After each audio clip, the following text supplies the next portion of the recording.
तो स्टूडेंट्स अब हमें सॉल्व करना है एक्सरसाइज की short answer questions. Question number 1 है define oxidation in terms of electrons and give an example. Electrons के सेंस में ऑक्सीडेशन को डिफाइन करें और एग्जांपल दें। पेज 115 पर इसका आंसर है। पेज 115 पर यहाँ से आप इसका आंसर बताएंगे oxidation is loss of electrons bye an atom और एन आइन, कि जब कोई भी एटम या आइन इलेक्ट्रॉन लूज करता है तो प्रोसेस क्या कहलाता है, ऑक्सीडेशन। और ये दो एग्जांपल्स हैं कि जिंक जो है वो सॉलिड मेटल एटम जब दो इलेक्ट्रॉन लूज करता है तो बनाता है जिंक 2 पॉजिटिव आइन। ठीक है, जब इसने पॉजिटिव चार्ज गेन कर लिया, पॉजिटिव चार्ज अटेन करने का मतलब है कि इसने दो इलेक्ट्रॉन लूज किए हैं। ठीक है, तो जब हम इसने इलेक्ट्रॉन लूज किए तो प्रोसेस कौन सा हुआ, ऑक्सीडेशन। आयरन जो है वो 2 पॉजिटिव स्टेट में था, इसने एक और इलेक्ट्रॉन लूज किया तो इसकी ऑक्सीडेशन स्टेट क्या हो गई, आयरन 3 प्लस हो गया। 3 प्लस का मतलब है कि इसने एक और इलेक्ट्रॉन लूज किया है। 2 प्लस पहले ही 2 इलेक्ट्रॉन कमी थी और एक और इलेक्ट्रॉन लूज किया तो 3 प्लस हो गए। ठीक है, तो ये भी क्या है, ऑक्सीडेशन की एग्जाम्पल है। क्वेश्चन नंबर 2 है define reduction in terms of loss और गेन ऑफ ऑक्सीजन और hydrogen and give an example. ठीक है, कि रिडक्शन को डिफाइन करना है ऑक्सीजन और हाइड्रोजन की बेस पे। तो इसका आंसर पेज 114 और 115 पर है। पेज 114 पर आप यहाँ से बताएंगे reduction is defined as addition of hydrogen और removal of oxygen during a chemical reaction, कि किसी भी केमिकल रिएक्शन में जब हाइड्रोजन की एडिशन होती है या ऑक्सीजन की रिमूवल होती है तो प्रोसेस कहलाता है रिडक्शन। ठीक है, तो ऑक्सीजन के हवाले से जो हमारे पास ये एग्जाम्पल ये है, ये वाला रिएक्शन आप दोगे और हाइड्रोजन के केस में आप ये वाले रिएक्शन की एग्जाम्पल दोगे। ठीक है, कि यहाँ पे क्या हो रहा है, और हाइड्रोजन जो है जहाँ पे ऐड हो रहा है तो ये कौन सा प्रोसेस है, रिडक्शन।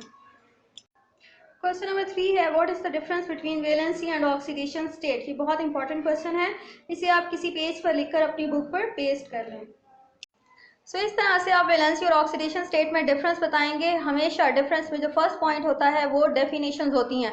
तो वैलेंसी की डेफिनेशन क्या है, the combining capacity of an element with other elements is called valency, कि एक एलिमेंट की दूसरे एलिमेंट्स के साथ कंबाइन करने की सलाहियत, कि कितने दूसरे एलिमेंट के साथ वो कंबाइन कर सकता है, वो सलाहियत क्या कहलाती है, वैलेंसी। जैसे कार्बन जो है वो एक कार्बन एटम 4 दूसरे एटम्स के साथ कंबाइन कर सकता है तो कार्बन की वैलेंसी क्या है, 4। ठीक है, ऑक्सीडेशन स्टेट की डेफिनेशन है it is the apparent charge assigned to an atom of an element in a molecule और इन एन आइन, कि एक मॉलिक्यूल या एक आइन में एक एटम मौजूद है, किसी भी एलिमेंट का एक एटम मौजूद है तो उस एटम पर हम कोई भी चार्ज असाइन कर सकते हैं। हम बता सकते हैं कि ये एटम जो है वो कौन सा चार्ज अटेन करेगा। ठीक है, या कौन सा चार्ज उस पर मौजूद है। तो ये जो है हमारे पास जो चार्ज हम असाइन करते हैं किसी भी एटम पर एक मॉलिक्यूल या आइन में, उसे हम कहते हैं ऑक्सीडेशन स्टेट या ऑक्सीडेशन नंबर। तो वैलेंसी क्या है, it can never be zero, valency कभी भी जीरो नहीं हो सकती।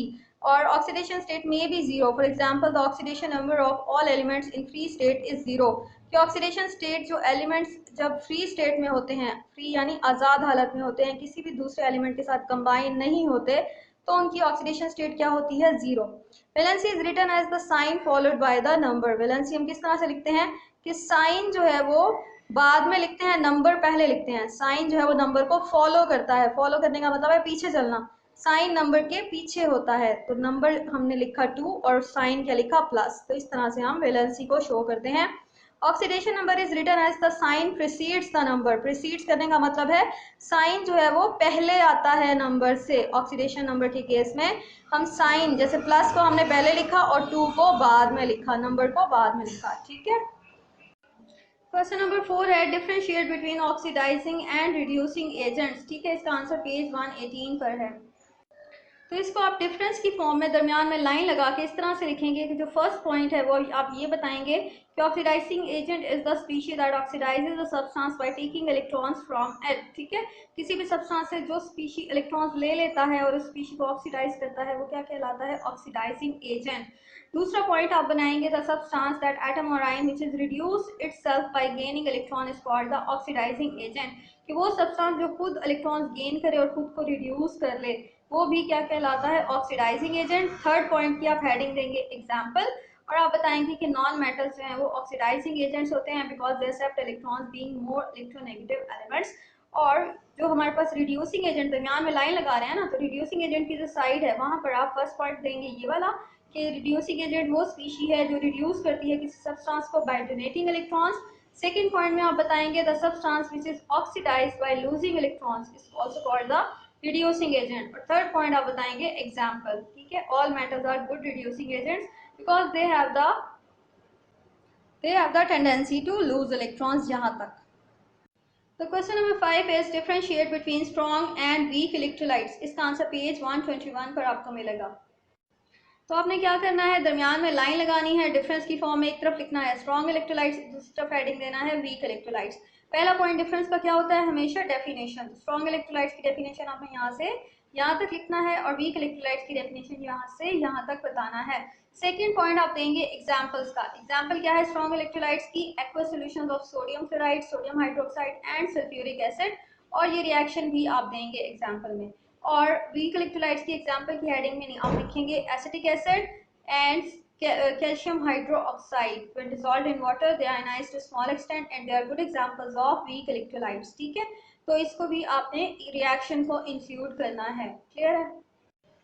Short question number 6, how is electroplating of tin on steel is carried out. Page 132 पर इसका आंसर है। पेज 132 पर यह है इलेक्ट्रोप्लेटिंग ऑफ टिन, तो इसको आपने कंप्लीट आंसर देना है, ये पूरा इसमें इंक्लूड होगा। Short question number 7 is why is steel plated with nickel before the electroplating of chromium। कि क्रोमियम को इलेक्ट्रोप्लेट करने से पहले हम स्टील पर निकल की प्लेटिंग करते हैं, उसका रीजन क्या है। तो इसका आंसर पेज 131 पर है। तो पेज 131 पर आप यहाँ से इसका आंसर बताएंगे। The steel is usually plated first with nickel और copper and then by chromium. यहाँ से ये सारा आप यहाँ तक, ठीक है, because copper adhesive layer of copper last longer, यहाँ तक। क्लियर है। Next, the question number 8 is how can you explain that following reaction is oxidation in terms of increase of oxidation number। तो कह रही है जो फॉलोइंग रिएक्शन दिया गया है इसमें क्या हो रहा है, ऑक्सीडेशन नंबर इंक्रीज हो रहा है। एल्यूमिनियम जीरो ऑक्सीडेशन स्टेट में था, इसने 3 इलेक्ट्रॉन लूज किए और ये कौन सी ऑक्सीडेशन स्टेट में आ गया, +3 में। तो इसकी ऑक्सीडेशन स्टेट 0 से +3 में इंक्रीज हुई है। तो वो कह रहे हैं जब ऑक्सीडेशन नंबर इंक्रीज हुआ है तो ये बताएं ये किस तरह से ऑक्सीडेशन रिएक्शन है।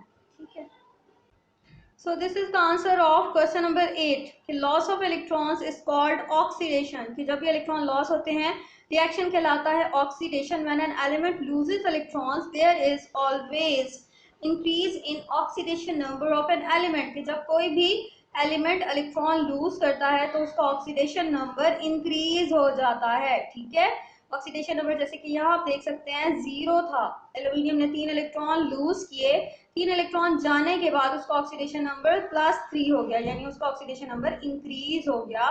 तो वो कहते हैं हमेशा लॉस ऑफ इलेक्ट्रॉन से ऑक्सीडेशन नंबर इंक्रीज होता है। In the given reaction, aluminium has lost 3 electrons due to which its oxidation number has increased from 0 to +3. Hence, this reaction is an oxidation reaction। कि जब भी oxidation number increase हो तो आपको मालूम हो जाना चाहिए कि इस एलिमेंट के साथ कौन सा प्रोसेस हुआ है, ऑक्सीडेशन प्रोसेस। ठीक है। Question number 9 is how can you prove with an example that conversion of an ion to an atom is an oxidation process। वो कह रहे हैं आप किस तरह से प्रूव करेंगे कि जो एनाइन है, एनाइन यानी नेगेटिवली चार्ज्ड आयन जब एक एटम में तब्दील होता है तो ये एक ऑक्सीडेशन प्रोसेस कहलाता है। ठीक है, तो हमने इसे प्रूव कैसे करना है, इसका आंसर है conversion of anion to an atom is an oxidation process. कि जब भी एनाइन जो है वो एटम में तब्दील होता है तो वो ऑक्सीडेशन प्रोसेस कैसे है, उसके लिए हम एग्जाम्पल देखेंगे। For example consider the following reaction. ये रिएक्शन आप देखें, इसमें क्लोराइड जो है वो एक एनाइन है क्योंकि क्लोराइड पे कौन सा चार्ज है, नेगेटिव चार्ज। ठीक है, क्लोराइड ने जब अपना नेगेटिव चार्ज यानी अपना एक्स्ट्रा इलेक्ट्रॉन लूज कर दिया, ये नेगेटिव चार्ज किस वजह से था, क्योंकि इसके पास एक एक्स्ट्रा इलेक्ट्रॉन था जो इसने कहीं से गेन किया हुआ था। ठीक है, ये इलेक्ट्रॉन जब ये लूज कर देगा तो ये क्या बना देगा, ये 0 ऑक्सीडेशन स्टेट में आ गया और अब ये क्लोरीन एटम बन चुका है। ठीक है, जब भी 0 स्टेट होगी, जब भी ऑक्सीडेशन स्टेट न्यूट्रल होगी तो ये क्या होगा, ये एटम होगा। ठीक है, the conversion of negative chloride ion to chlorine atom is an oxidation process. तो कह रही हैं जो हमारे पास क्लोराइड आयन किस में तब्दील हुआ है, क्लोरीन एटम में, तो ये ऑक्सीडेशन प्रोसेस है क्योंकि इसमें इलेक्ट्रॉन लॉस हुआ है। ठीक है, there is a loss of electron, loss of electron की वजह से ये कौन सा प्रोसेस है, oxidation. This is because there is an increase in oxidation number from -1 to 0। और ऑक्सीडेशन नंबर को अगर हम देखें तो ऑक्सीडेशन नंबर यहाँ पे -1 था क्लोरीन का और यहाँ पर क्या हो गया, 0। ठीक है, तो -1 से जब 0 में आया तो ऑक्सीडेशन नंबर क्या हुआ है, इंक्रीज हुआ है। Hence, a reaction in which there is increase in oxidation number is called oxidation. तो वो सारे रिएक्शन जिसमें ऑक्सीडेशन नंबर एलिमेंट्स की क्या हो जाए, इंक्रीज हो जाएं, उसे हम कहते हैं ऑक्सीडेशन।